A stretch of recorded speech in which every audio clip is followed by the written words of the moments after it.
Hello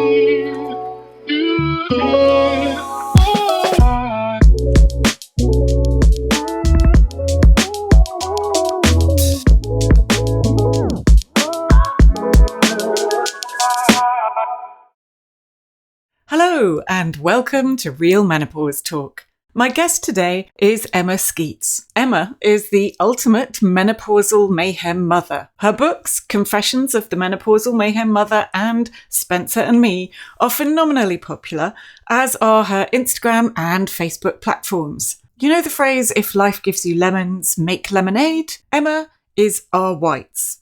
Or perhaps Dr. Pepper, if you're over in the US. We met up to talk life, menopause, and laughter. Emma, lovely to meet you. Thank you very much for joining me this morning. I am very excited to hear about everything that you're doing and that you have done. So this is really over to you.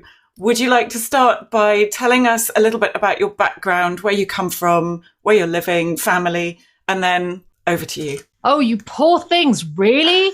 Yeah, really. Oh, man. Okay. All right. Well, I'm 54. I live in West Sussex. I did a very crazy thing when I was 18. I took off around the world. This was to get away from my father. Not because I'm not terrified of my father. Don't worry, but I was then because I was expecting my A-level results.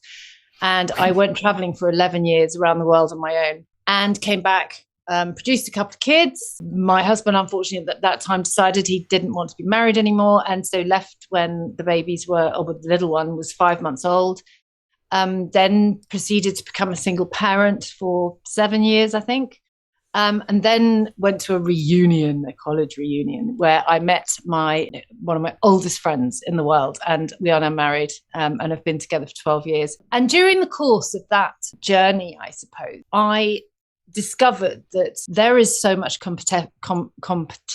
There's a word that I can't say, and this is a menopausal thing. It's brain fog.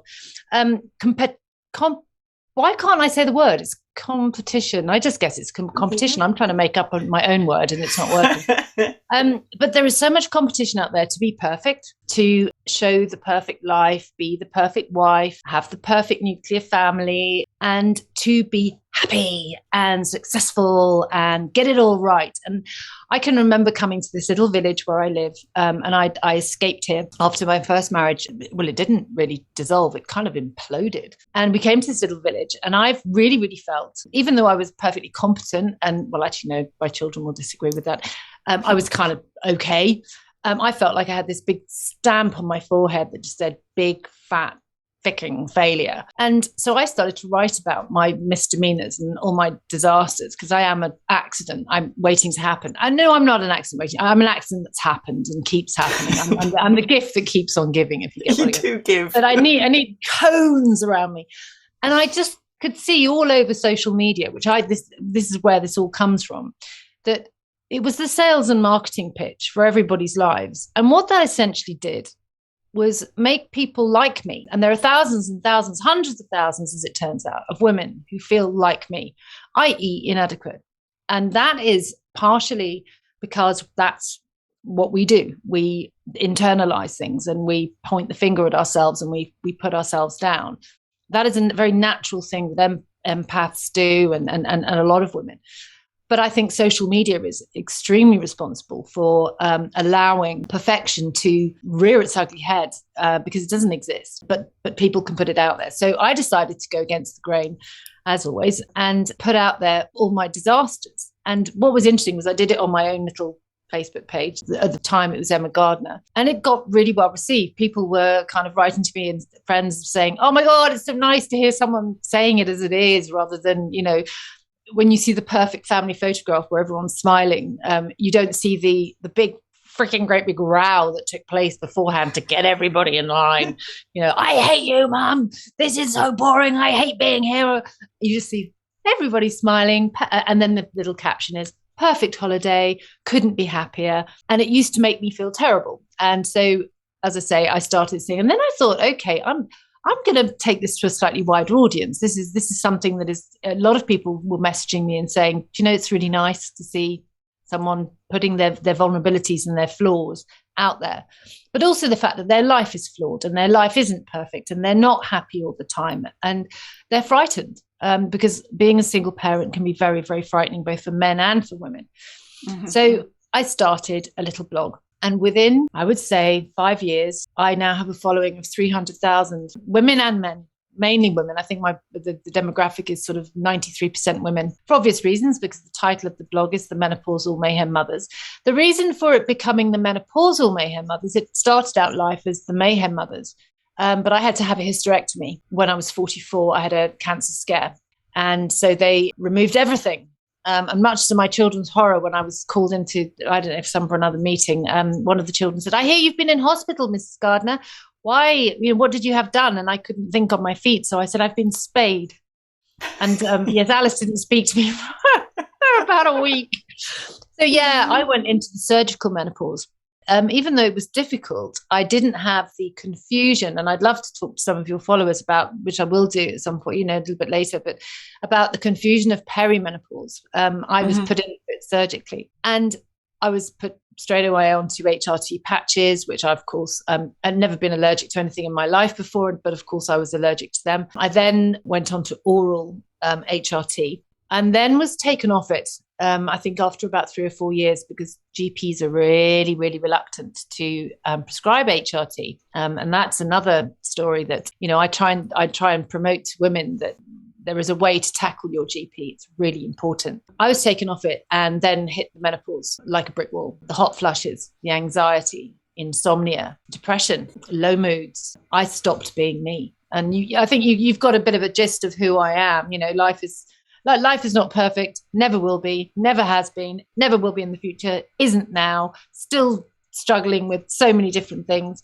But I'm a pretty upbeat kind of girl, and I try and see the fun side of everything. I try and make fun of myself. I try and find things funny. That's my coping mechanism. But that girl disappeared for a very, very long time, or for the time that I wasn't on HRT. And there were also physical things, obviously the hot flushes, but I started to lose teeth. My hair started to fall out. I'm an ex-runner. I couldn't run anymore. My joints were really, really stiff. My bones hurt. And I felt like I'd aged more than 20 years. In this time, I met my now husband, who I met at a reunion. We've known each other since we were 16. He's my best friend, but he's also my biggest adversary. We're quite something. And he gets cited. I don't know whether I told you, I've written a couple of books off the back of the blogs, if you like. And they are the journey of a girl that had a plan, like we all did in our 20s and 30s of the picket fence, or maybe not everybody, but quite a lot of women, and how it all went tits up and everything went horribly wrong. But it was okay. It was okay to not be okay. And the books are wet yourself funny, because some of the stuff that's happened to me, blind dating stories, some of the things that I have done, and some of the things that have happened, and some of my drinking escapades. Oh, Lord. And then the meeting of Ed, and then the getting of Spencer, who was the golden Labrador, who has got me into so much trouble. But it's kind of, it's relatable. It talks about the menopause and how I went through that. And I think what it does beautifully, and by pure accident, is it gives people hope that their lives are normal in comparison to mine, which is a walking car crash.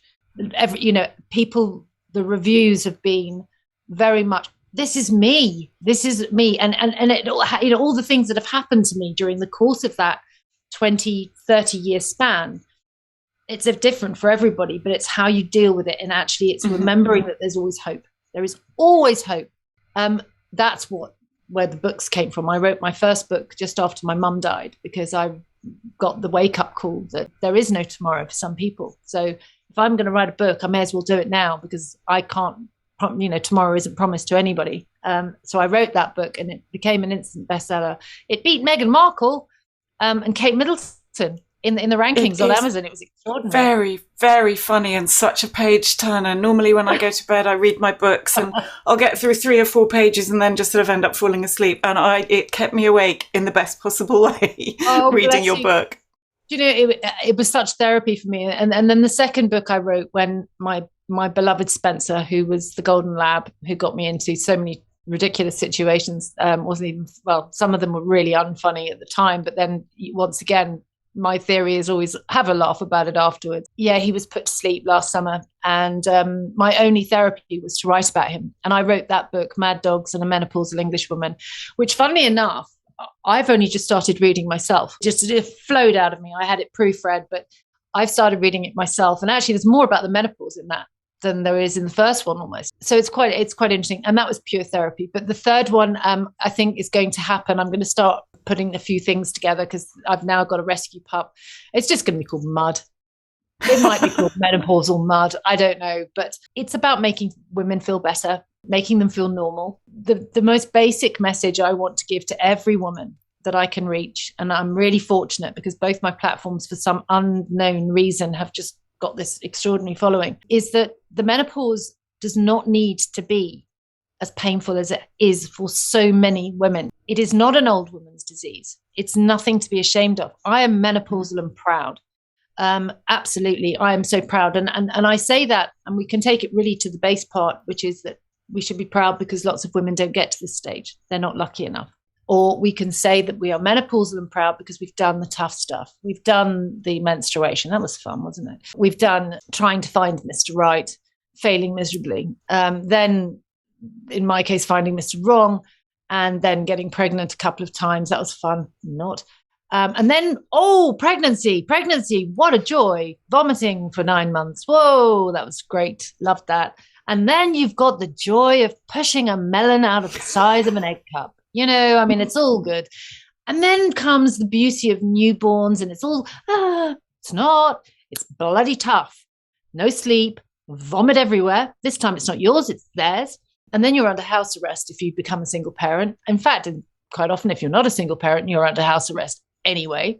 And then the toddler years, and then the joys of the teenage years. And I'm making motherhood sound dreadful. It's not, it's a joy. It's not all perfect. It's not easy. It's not easy. And, anyone that tells you that they are just loving motherhood and so proud of course, I'm proud of my kids, but bloody hell, I could stick a stake through their bloody hearts. I mean, I can remember when Georgie was a baby. And I actually said to my mum, I wonder if I could get 3 points if I drop kicked her through a window, because I had it. I'd got to that limit. And so anyone that tells you that, motherhood is just this idyllic, flowery, wonderful, fluffy thing, it's not hard. So you get through all that and they become teenagers and they become independent. And then just when the universe says, well done, it gives you the menopause. Thank you. Screaming hot body. Not quite the screaming hot body you were looking for, but there are solutions. And that's the thing that I like to say to ladies. This is your harvest time for a start. This is the most ideal time to reinvent yourself if you want to. I do a lot of talks in the workplace. I speak to a lot of corporations, a lot of ladies who are going through the menopause, who are struggling with the statistics of ladies who are leaving the workplace, especially in very high profile jobs, because they are anxious, because they cannot retain information in their memory, because they don't have the confidence to do the presentations they used to face clients as they used to, and they feel they can't talk to anyone. So I talk to corporations about how to manage a lady who's suffering, whether it be just sitting her in the office and saying, are you suffering from broken sleep? Are you feeling a little bit anxious? I think you might possibly be going through the menopause. And that's not a dirty word, by the way. That's a great sign. This is, all the nasty crap's gone. And this is the good stuff, because there is stuff out there to help you. And then it's myth busting. The myth busting is, for me, I was really, really, really lucky in that I did 9 months work with 6 specialist menopausal Harley Street doctors. So I did all their social media for them. I interviewed them for sort of films and podcasts and that kind of thing. And I became this medical sponge. I am not a medic myself, but I've learned so much from these incredible doctors who've devoted their lives to helping menopausal women. What I learned, one of the most important things that I learned, was that HRT in 95% of cases is safe. And it's not only safe, it's extremely protective. It is good for you. It's bioidentical. So what you're putting into your body, whether it's estrogen alone, if you don't have a womb like myself, sorry to say womb this early in the morning, progesterone as well is extremely beneficial. And what the doctor is putting inside of you is identical to what your body would produce itself naturally. And your body needs it. It protects your heart. It protects your bones. It protects you against early onset dementia. So many women, when they hit the perimenopause, contact me and say, I'm really, really frightened that I am going through or I'm heading into early onset dementia because I can all of a sudden remember nothing. I can't remember, I forget to pick my kids up. I mean, if you've read one of my books, you'll know the story of me going to the vet twice without the dog. I didn't leave the dog in the car. I left the dog at home. And I also got to the reception desk without the dog. That is how the brain fog, the memory loss, and it really scared me.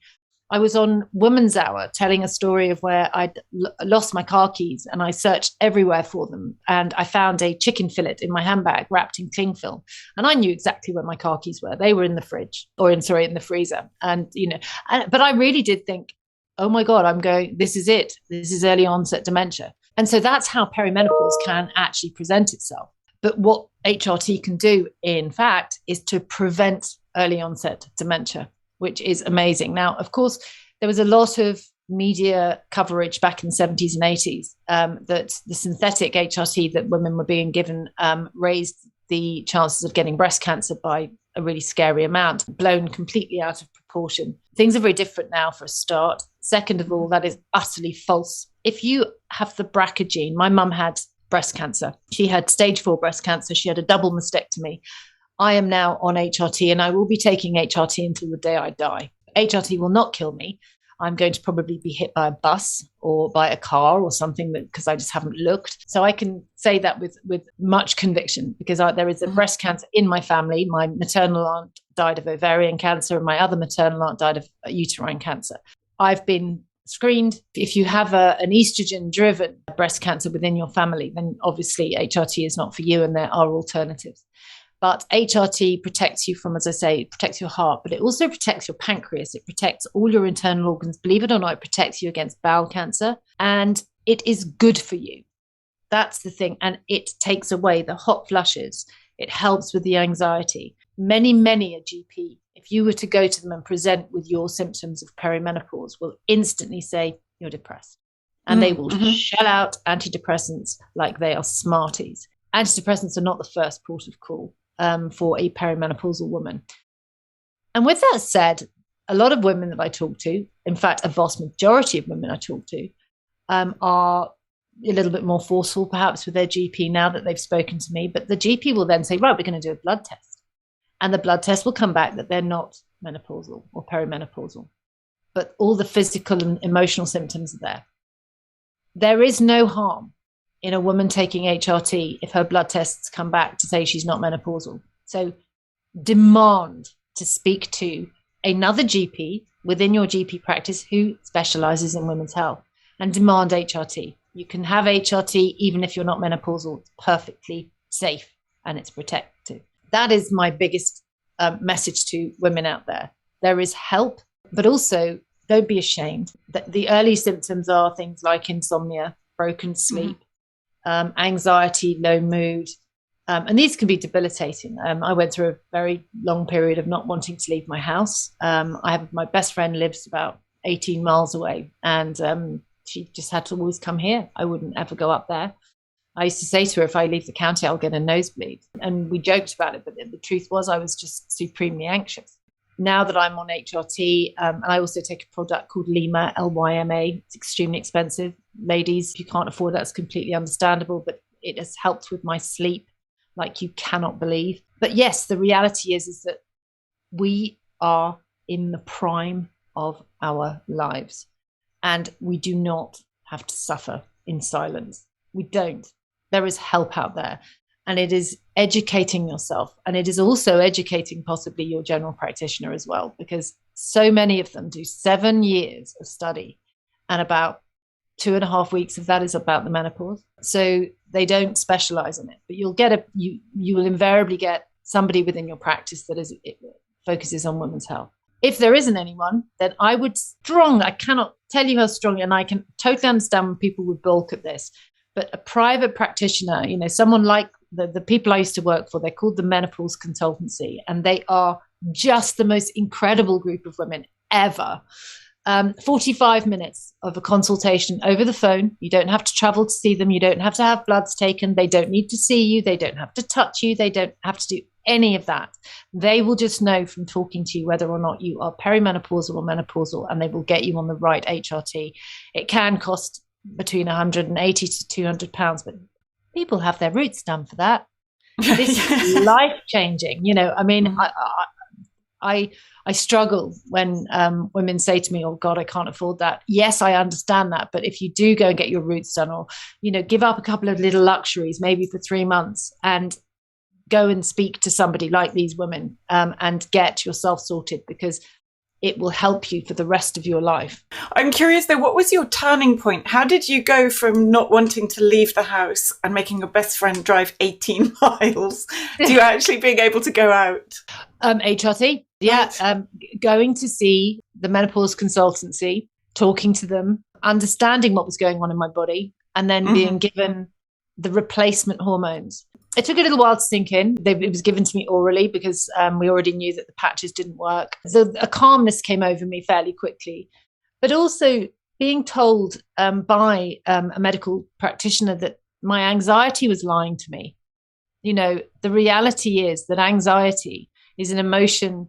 It's not a reality. That window that I'm looking at over there, my dog that I'm looking at over there, they are real. Anxiety is not real. It feels very real. Of course it feels real, but it's lying to you. There is caution and then there is anxiety. They're two very, very different things. And I still feel anxious. Don't get me wrong. In fact, this friend that we're referring to, her and I, for the first time ever, are going away on holiday for a week. I am leaving my husband with my youngest daughter and the dog and the house and the cat and all the responsibilities. And I know that for 2 or 3 days leading up to this holiday, even though I cannot wait to go on this holiday, I will be very anxious. But I can now rationalize the fact that the anxiety is something that just comes with, I think, being a parent, comes with a certain age. I know that my mum always said that she felt anxious before she went away on holidays, and it is lying to me. And once I'm on that airplane, even actually once I've just got in the car to go to the airport, it will have gone. It's the fear of the unknown. So the turning point for me was definitely HRT, but also talking to these ladies who just got it, understood, but also explained that these hormones that are essentially, especially when you're in perimenopause, they are bouncing all over the place, and they are doing some kind of crazy jig. And it's a little bit like being premenstrual for these young teenagers. You know, they go into this vile mood where they, you know, are completely irrational and you can't get through to them. And no matter how much you try and be nice to them, they're just utterly vile. We're at the other end of that, and the hormones are doing something different. But, you know, it's very important to remember that the hormones that are in your brain, serotonin, you know, all the hormones that you get, the happy hormones, they are part of the hormonal process. So they're all part of the menopause. And so it is about leveling that out, getting it to the right level. Very excited for you going on holiday. There's a book in that alone, I reckon. That'll be hilarious. That's why I'm kind of hanging back a bit, because Nicola, oh my God, I've said her name. Nicola is another me, only when she has her incidents, she ends up in hospital. I mean, she's quite, I mean, if her and I get out of this holiday, we're going to a Greek island. I won't say where, because there could well be a camera crew following us, which could be, oh God. But if we get out of this alive, I will eat my hat. She's an absolute scream. And I am going to journalize it. Yeah, hopefully there is a book in that, because we've known each other since we were 4. And yeah, the very fact we've survived each other's company is a miracle on all by itself. And that is something I would never have done. I haven't been away, as in left the country, for 4 years, mainly because of COVID. And it's sort of been a bit tricky with my mum passing away, because mum used to kind of just take over the household. She was amazing. She's brilliant with dogs. And my youngest daughter won't fly. So she needs to be, I mean, she's 18 now, but she's had her own sort of, you know, I think all kids she was a kid of 2020, so she didn't get to take her GCSEs. And so the anxiety that's come with that has been a bit tricky. But yeah, so I'm left the country. And actually that suited me down to the ground. Lockdown's been an absolute gem for me, because I've been able to stay at home and just feel cozy at home and be in my safe environment. But yeah, I feel like now is the time that as I say, is to reinvent ourselves. My goodness, we have years and years of experience behind us. We've got a story to tell. Every single woman, whether it's sad, happy, good, bad, every woman has a story to tell, and there has to be in there somewhere some laughter. It's finding it. It's finding those little pockets of just magic and of light that where you howled with laughter. I challenge anyone that has never belly laughed. Trouble is these days, of course, when we do belly laugh, we invariably need to either go and change our underwear, or which is another story altogether. But yeah, I think that's the most important part, is to try and find the goodness, find the happiness. You are going to have curveballs thrown at you your whole life. As a woman, we shoulder so much. It's always going to be that way. We are the empathetic sex, if you like. We are the ones that absorb it. Men are brilliant parents, don't get me wrong, but we have that maternal instinct. We have the absolute honor of carrying a life within us for 9 months. I'm not going to call giving birth an honor. That was a dear, oh bloody dear. There's no fun to be had in that. And as a result of that, I think you are forever changed. And then I think it's in my first book where I mentioned that I had to have a cesarean. So actually, I'm being a complete fraud here. I didn't give birth. Mine came out the sunroof, and that was because of an emergency. But yeah, there is a moment in the book where the Greek doctor says to me, "Where would you like us to put baby?" And I suddenly looked at her and said, "I don't want a baby. I haven't thought this through." And she said, "I think we have a problem here. Can everyone stop?" And it was kind of, I mean, I thought, are they just going to keep her there? I didn't know it was a her then. But yeah, I hadn't thought this through at all. And they did bring her out of me. I mean, they had to. They had no option. They said, "What do you want us to do with her?" And I said, "Just take it away, dress it, wash it, I don't know, clean it up, feed it, do whatever you want with it." And there was me lying there with this big screen. And then this grey thing, this sort of grey statuesque thing got carried over my head. And I just felt nothing. I really, really genuinely felt nothing. And then she screamed. And it was almost as if she'd screamed my name. I can't even, it sounds surreal. And I'm not one of these sort of airy-fairy type people. But it was as if a lightning bolt had gone right through me. And I was no longer me. I was somebody's mother. I couldn't explain it in so many terms, but literally the scream was, "Mum!" It obviously wasn't, but I then screamed back, "Bring her to me!" And that was that. And they lay she looked like Onslow from Keeping Up Appearances. I can't remember his name. It wasn't sort of a Winston Churchill type thing. I mean, she was essentially just a potato.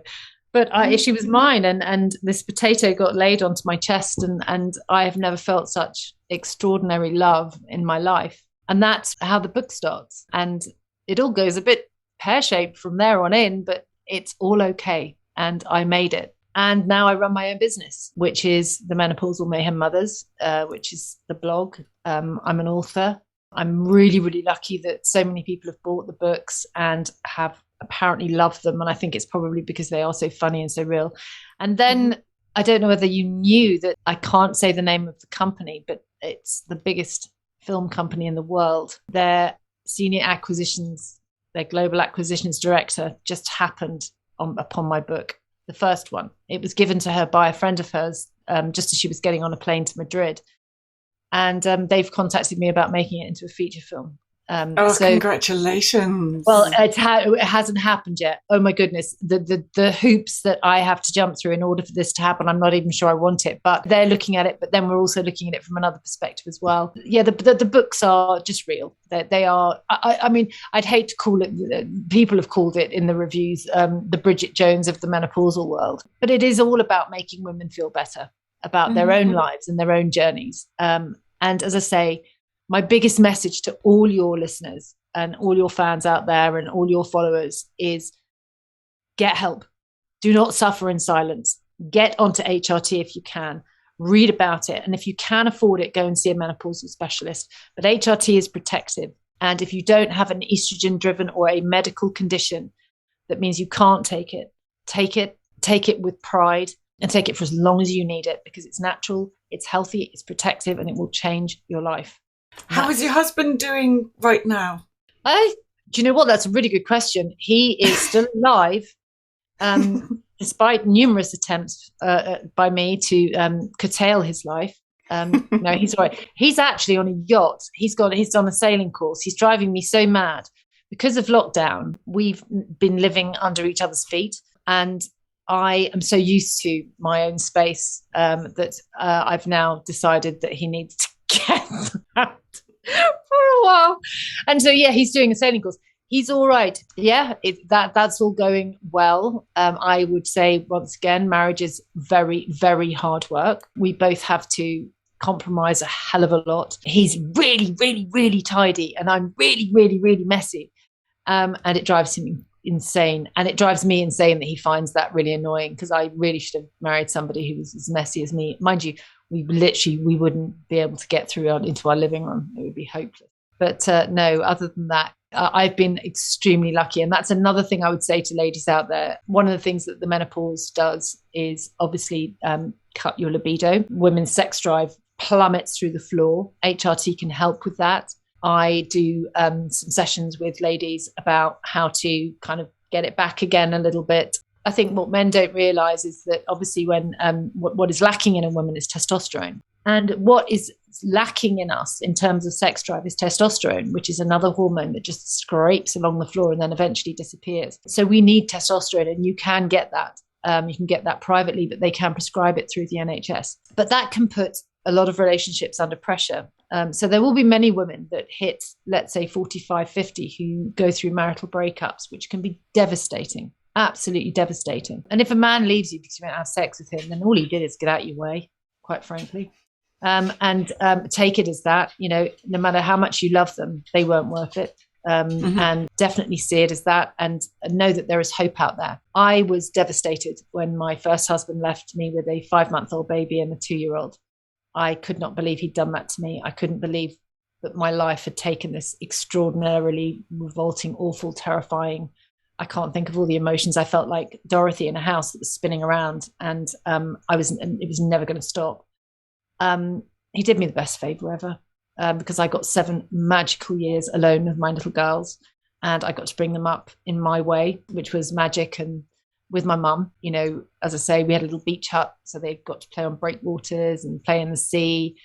We had no money, so we had to make our own fun. So they had a really old-fashioned upbringing. So if you're feeling broke and poor and not being able to keep up with the Joneses, remember you're just about to give your kids a really old-fashioned upbringing, which has put my kids in such good stead, let me tell you. And also, there is somebody out there, and maybe even if you don't want somebody, that's just as good. You know what? We are strong women. Not much keeps us down. And it's really, really important to remember that you are enough. If you are on your own with those kids, and when you're going through the menopause and you want to sit in a corner and you just want to cry, first of all, do that. Definitely do that. Allow yourself to cry. Crying is so cleansing. Feeling sad is normal. Feeling down is normal. The only way you can feel elation and any kind of bright colors in your life and absolute pure happiness is if you felt the deepest sadness. I truly believe that. And so when you are down, remember that this is going to provide you with the brightest colors. That's really beautiful, Emma. Thank you very much indeed. And a timely reminder for many people, I'm sure, particularly if they're struggling. To round off then, what would be your favourite, if that's the right word, story of menopause? As I say, I took the dog to the vet without the dog. I do remember I've reported my car stolen 3 times now. One of the things I did when I was reinventing myself was I became a road safety officer. I did 10 years working for a road safety company, and as a result of that, I used to train the emergency services, so the police, the fire service, and the paramedics, in this road safety scheme, this software that we used. So a lot of the local police knew me quite well because of the work that I did. But I reported my car stolen 3 times. Twice was when I drove to school and then walked home, and the car wasn't on the driveway. And once was when I went to Tesco and reported it stolen, and I'd actually gone in my husband's car. And so that was all rather embarrassing. And then there was the one, I guess one of my favorites was driving to Tesco, and numerous occasions of trying to get out of the car at Tesco without taking my seatbelt off. And this was in the times when I was sort of 14 stone. I was sort of like an inflatable Tom Cruise, sort of hanging over the tarmac. And let me tell you, seatbelts are bloody strong. And having to be helped back into my car by the car wash guys or the trolley guys. But there was one particular occasion that I suddenly realized I had no idea where I was going. I didn't know where I was going for a start, i.e. which supermarket. And then I couldn't remember my way there. And so I had to pull over in a complete panic. Very luckily for me, 2 policemen pulled up behind me. And I thought, oh no, because I was on the verge and I was in tears. And it was a lovely guy called Glenn, a traffic cop who knew me very well. And he just looked at me and he went, having a moment. And he came and sat in the car. And we did laugh. But it was scary. But do you know what? Read the books, because there have been so many hilarious moments that have happened in my life because of the menopause. And find the funny stuff. And if you've got a friend who is suffering really badly from the way she's feeling, find the funny stuff that's happened to you and make her laugh. Laughter is the best medicine. It truly, truly is. And yes, I guess my favorite moment would be where I took the dog to the vet and forgot the dog. Yeah. Standing at the reception saying, I've brought Spencer. I can't remember. I think he was even having his ear removed that day. Yeah. And they said, well, where is he? And I said, oh, he's at home. I'll be back. I also particularly love when you get into the car on the wrong side. More than once, I think. And other people's cars. Oh, yes. That's special. Yeah, that was that. And I think what was beautiful about that story was that looking back, I would have been, if I'd have been the lady and I was even vaguely threatening, I would have been slightly scared. But yes, I got into the driver's seat and I realized that there was a passenger next to me. And that was only the moment that I realized I'd made a mistake because I was on my own. The only reason she wasn't threatened was because I was wearing Hello Kitty pajamas and I was 41. And it was just when I looked over, because I said, I'm in the wrong car, aren't I? She said, yes, you are, my love. And I said, I looked to my left and there were my children looking at me from the car next to the car I'd got into, looking rather confused as to why mummy and why I was wearing Hello Kitty pajamas. Nobody knows. But yeah, I just got to get some milk. And her husband was having some kind of episode. I mean, he couldn't believe what he'd seen. He'd obviously seen this lunatic getting into his car. And I remember saying to the lady, please tell me it's the same make and same color. And she said, no, my love. No, I was driving a bright blue Astra and she had a top of the range black Mercedes estate. There are worse cars to get into. Well, I think possibly my aspirations had gone beyond me at that point. Emma, thank you so much for your time. It has been such a pleasure to talk to you and I can't wait. Oh, Hattie, thank you. I'm sorry I've chewed your ear off, you poor thing. I've enjoyed every second of it. I can't wait to hear about your holiday and the next book and the film and whatever happens next. If there's anybody out there who's in a job and they do have obviously an HR department, I go in for free. That's my part. I mean, obviously I run a business, but that's my philanthropic side in that I give something back. I go into businesses and I talk. And so if any of your listeners are in a business and they'd like to have an hour webinar where I just do Q&As, I don't do the babble that I've just done for you, which is just horrendous. I can't believe I've had verbal diarrhea. But yeah, Q&As. So ladies can fire questions at me. My knowledge is pretty good just from experience. But yeah, so if that's another thing that I do, and I do it for free. Oh, well, again, thank you so much, Emma. It's been a pleasure. Lovely to meet you. Stay in touch. Anything I can do. Bye. You can find Emma on Instagram at Menopausal Mayhem Mothers, all one word. Follow us on the podcast apps, hit subscribe, leave a review, and always click a like. You can also sign up to the newsletter on the website, and please remember to share. The more we talk, the more we share, the more menopause will become normal. Thank you for listening. I look forward to seeing you in the next episode.